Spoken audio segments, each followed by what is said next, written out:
माचिस क्या क्या सिखाती है, उसमें से कुछ कुछ मैं आपको बताऊं। देखो, सीखना है तो माचिस की डिब्बी भी बहुत सिखाती है, और नहीं सीखना तो रावण ब्रह्मा जी से ना सीख पाया, रावण हनुमान जी से ना सीख पाया, रावण स्वयं राम से ना सीख पाया। जिसे नहीं सीखना वो राम से भी नहीं सीख पाएगा, और जिसे सीखना है वो माचिस की डिब्बी से, चींटी से, उड़ते हुए पक्षी से, मछली से, तिनका से।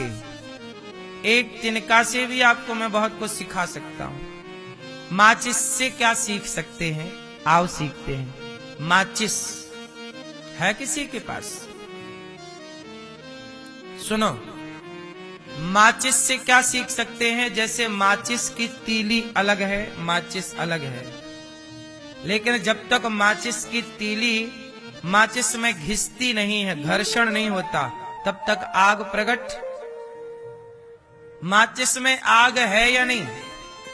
जोर से। माचिस में आग है या नहीं? जोर से। है तो अपने से जल काहे नहीं जाती?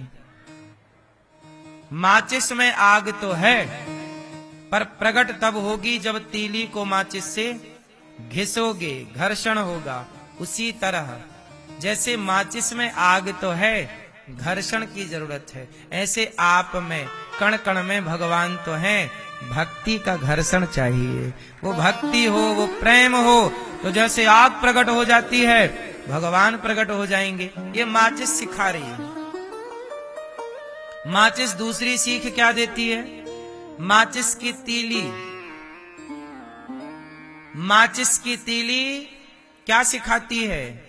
स्वयं तीली जल जाती है, पर बुझने से पहले किसी को रोशनी से भर देती है। ऐसे आप भी माचिस की तीली हो, एक दिन आप भी बुझ जाओगे, लेकिन बुझने से पहले समाज को प्रेम, भक्ति, ज्ञान की रोशनी से भर दो, सेवा की रोशनी से भर दो।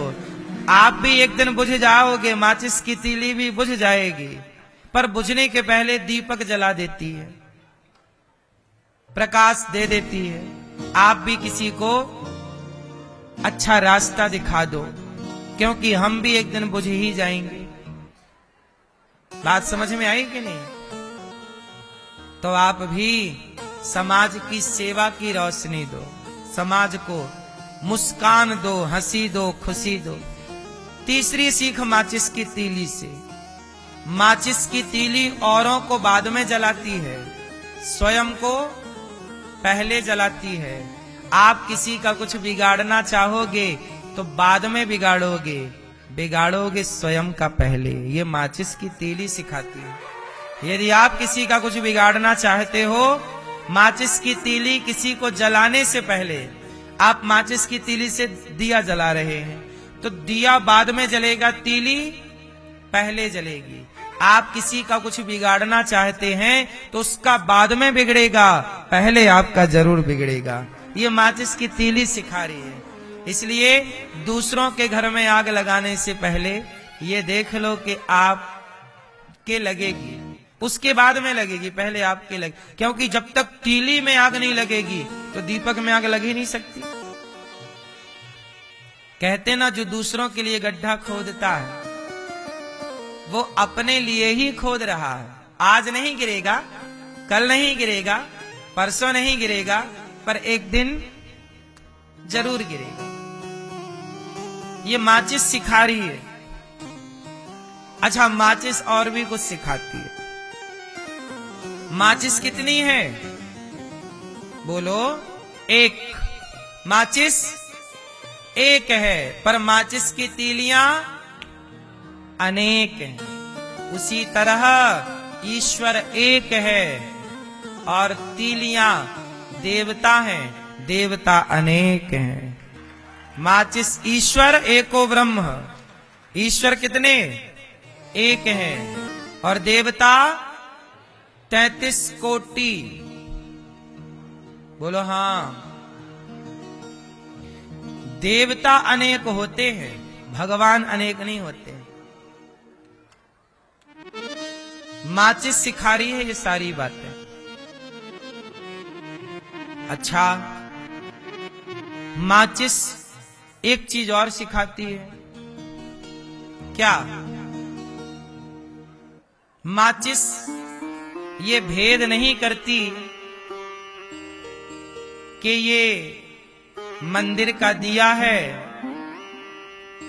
इसे जलाऊं, और ये शमशान की चिता है, इसे ना जलाऊं। माचिस आग मंदिर के दीपक को भी प्रदान करती है और चिता को जलाने के लिए भी माचिस आग देती है। माचिस भेद नहीं करती कि मैं तेरा दिया जलाऊंगी और तेरा दिया नहीं जलाऊंगी। माचिस भेद नहीं करती, वो सबको रोशनी देती है। चाहे माचिस मंदिर का दिया जलाए या मस्जिद का दिया जलाए, चर्च का दिया जलाए या गुरुद्वारे का दिया जलाए, माचिस भेद नहीं करती, वो सबको रोशनी देना चाहती है। बस हम इंसान हैं जो माचिस से भी बदतर हैं, जो इंसान होकर आपस में लड़ के समाप्त होते चले आए। और हम वो माचिस एक है। एक माचिस सारी तीलियों को संभाल के रखती है, वो संगठित रहती हैं तीलियां, और हम सनातनी संगठित नहीं हैं। माचिस सिखाती है कि संगठित रहो, वरना माचिस तो है पर तीलियां नहीं है, तो अकेली माचिस क्या कर लेगी? बोलो हाँ। सनातनी बिखर गए तो मुगलों ने, अंग्रेजों ने गुलाम बना लिया। हम संगठित होते तो क्या हमें गुलाम बनाया जा सकता था? बोलो। तो माचिस की तीलियां संगठित है ना, एक माचिस में, एक डिब्बी में भरी हैं सारी। ऐसे एक सनातन में आप एकजुट होकर के रहिए। सनातन में एकजुट होकर, कोई ये भेद ना हो कि मैं बड़ा मैं छोटा, ब्राह्मण क्षत्रिय वैश्य शूद्र, हम भाई भाई हैं, प्रेम से रहो। ये माचिस सिखा रही है। बोलो हाँ। भेद नहीं है माचिस के यहां। आपके यहां भेद है। बहुत लोग आज भी ऐसे हैं जो कहते हैं तेरी ये जाति है, तू छोटा है, तू बड़ा।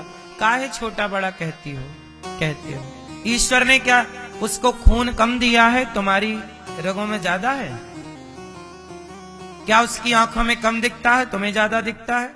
जब ईश्वर की ओर से रोशनी में, कानों में, खून में, ईश्वर की शारीरिक संरचना में कोई भेद नहीं है, तो हम भेद करने वाले कौन हैं? कोई?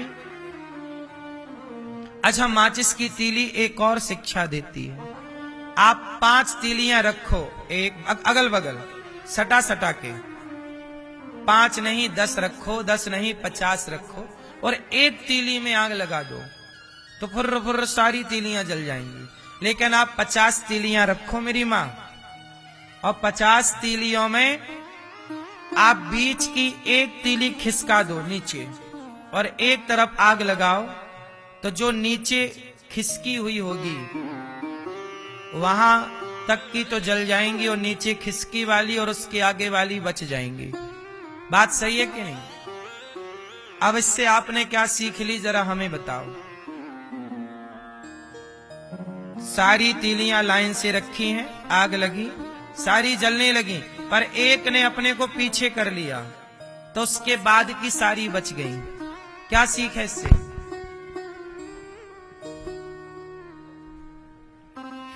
यदि हमारे पीछे हट जाने से परिवार जलने से बच रहा हो तो झुक जाना चाहिए, हट जाना चाहिए। कई बार आप नहीं झुकते, आपकी अकड़ के कारण तलाक हो जाता है, रिश्ते टूट जाते हैं, भाई भाई में झगड़ा हो जाता है, पिता पुत्र में लड़ाइयां हो जाती। क्यों? केवल ना झुकने से। एक तीली जरा झुक गई, पीछे हट गई, बच गई सारी। बोलो हाँ। आप भी थोड़ा पीछे हट जाओ। ये कौन सिखा रहा है?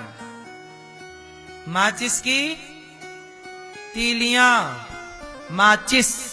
तो सीखने वाला माचिस से बहुत सीख सकता है, और ना सीखने वाला ब्रह्मा से नहीं सीख पाया रावण।